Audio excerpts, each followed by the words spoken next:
I'm going to show you a special cake. It's a creme brulee cake. I hope you're going to enjoy this. Let's get started. For the creme brulee cake, you need the following ingredients. 1 cup all-purpose flour, 1/2 cup sugar, 1.5 teaspoon of baking powder, 1/2 teaspoon salt, 4 egg yolks, 1/4 cup of vegetable oil, 1/3 cup water, 1 teaspoon vanilla, 4 egg whites, 1/2 teaspoon cream of tartar, 1/4 cup of sugar. For the creme brulee topping, you need 3 egg yolks, 1/3 cup of sugar, 3 tablespoons of cornstarch, 1 cup all-purpose cream, 1/2 cup of full cream milk, 1/4 teaspoon salt, and 2 teaspoons of vanilla. For the creme brulee filling, you need 1 cup of non-dairy whipping cream. For the topping, you need 1/4 cup of granulated sugar. To mix the cake, we put together the dry ingredients. I have flour, sugar. The recipe has 2 sugars. Use the 1/2 cup of sugar. And then you have baking powder and then salt. You mix this together, and as usual, make sure you sift the flour before you measure. And then we have vegetable oil, vanilla, water, and then we need 4 egg yolks,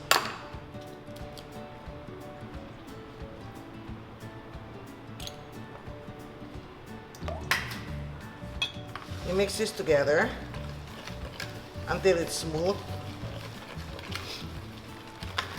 Okay, once it's smooth, you stop. And I have here the egg whites. You put the cream of tartar. I'm showing you how to make a basic creme brulee cake, but you can, make other flavors. Most popular is ube. You whip the egg whites with the cream of tartar until it starts to foam. Once it foams like this, you add the sugar gradually. If your mixer is slow, add the sugar little by little. But if you have a KitchenAid mixer, you can dump all the sugar in. Okay, we'll beat it at number 8.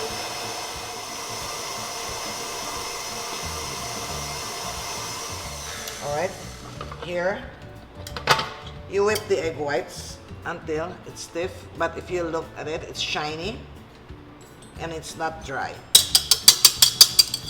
Okay, then you fold this in. I fold in 1/3 first, and then we will add the remaining 2/3, or you can do it in 3 additions. But since this is only a small amount, I will do it in 2 additions. When you cut and fold, you scrape the bottom and go up. This is how you cut and fold. Then it helps if you turn the bowl also. You can fold it faster, and please do not overfold because the mixture becomes watery and then you don't get a lot of volume. For today, I'm going to use 3 8-inch baking pans. You can use 2 9-inch. I want to make 3 because I want the layers thin. You don't have, since this is chiffon, you don't have to grease or to line the baking pan. If the 3 baking pans will not fit your oven, you can put this in 1 8 by 3-inch baking pan, and then you just split them into 3 as soon as you are ready to assemble them. But I don't like splitting because I'm not good at that.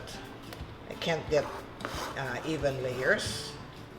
This goes into the oven, 320 degrees or 330 degrees for about 20 minutes or until it's done. We put together cornstarch,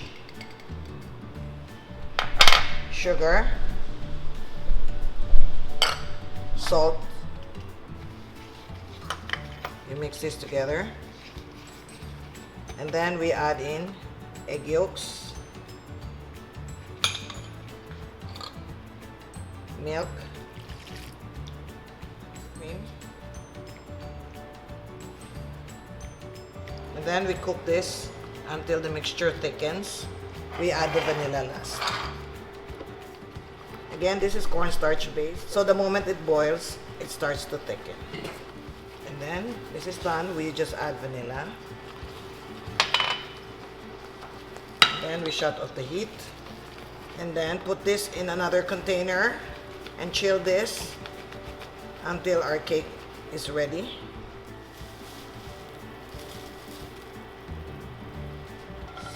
Cover with plastic to the touch, meaning you press it down so that the plastic touches the filling. We put this in the chiller until the cake is ready. Our creme brulee cake, after 25 minutes, here it's done. This one has no paper, so you invert it on a cooling rack. Let's whip the non-dairy cream. You can also use a dairy whipping cream, but the non-dairy whips nicer, better. And then remember, this is our creme brulee, the topping that we made, okay? So let's whip this. If you want more icing or more filling, you can use as much as 1.5 cups of the whipping cream. Once you've whipped the cream, I'm going to add about 1/3 cup of the creme brulee topping, as much as 1/2 cup, okay? If you don't have enough creme brulee topping, you can add condensed milk, 2 tablespoons. You wait until the cream has whipped before you add in the creme brulee. Okay, so here, this is done. Since this came from the refrigerator, you mix it to the spoon so that it will be smooth and easy to spread, alright? And then let's remove the cake.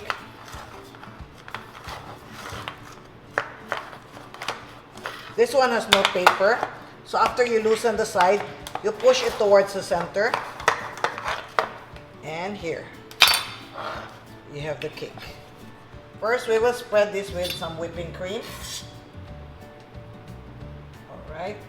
By the way, I used, instead of 1 cup whipping cream, I used 1.5 cups because I thought it would be nice if you have a thicker layer of cream. But it's up to you. 1 to 1.5 cup is fine. You should like have 1/2 inch of the filling. Then let's put in the next layer. Remember this filling, this cream, we flavored it with the creme brulee topping. Then let's put the next layer. You can do only 2 layers. I like to do 3. A variation of this, which is very popular, is to use ube chiffon with the creme brulee.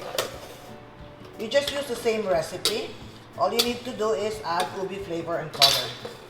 Okay, this last part is not necessary, but I always put icing on the sides because if you don't, and without any plastic, it will dry out in the refrigerator. Any cake which is exposed without icing will dry faster. So I like to put a thin coating. Doesn't have to be a thick coating of cream. A thin coating will do. By the way, don't put icing on top. Just on the sides, because we're going to put creme brulee on top. Okay? Creme brulee actually means burnt sugar. So if you don't put the sugar caramel on top, it's not creme brulee. I have many recipes to share with you. If you're interested, please like, share, subscribe, and click the notification bell so you can be alerted when a new video is uploaded. And then we put the creme brulee topping, of course, on top to cover the cake completely. And then you smoothen it out. Alright. And then we will pass the spatula or the bowl scraper one more time. Okay. Next thing we need to do is put sugar on top. I use between 3 to 4 tablespoons of sugar because this one we will torch to give you that creme brulee look. As I said, without this, without torching this, it's not creme brulee. By the way, you need a blowtorch for this recipe. Blowtorch are no longer as expensive as they were before. You can buy this in the bakery supply store, but I sometimes see this in the hardware too. The hardware in the mall. Try your best to avoid the icing because it will melt, because this is very hot. Then I add another layer of sugar. Maybe 1 tablespoon more. As I said, don't worry. This cake looks sweet, but it's not sweet. I mean, it's just right, okay? The dessert should be sweet, but not overly sweet.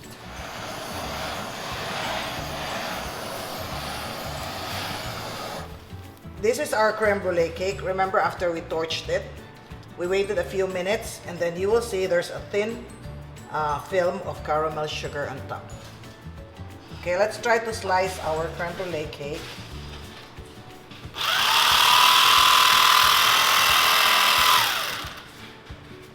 So here's our creme brulee cake.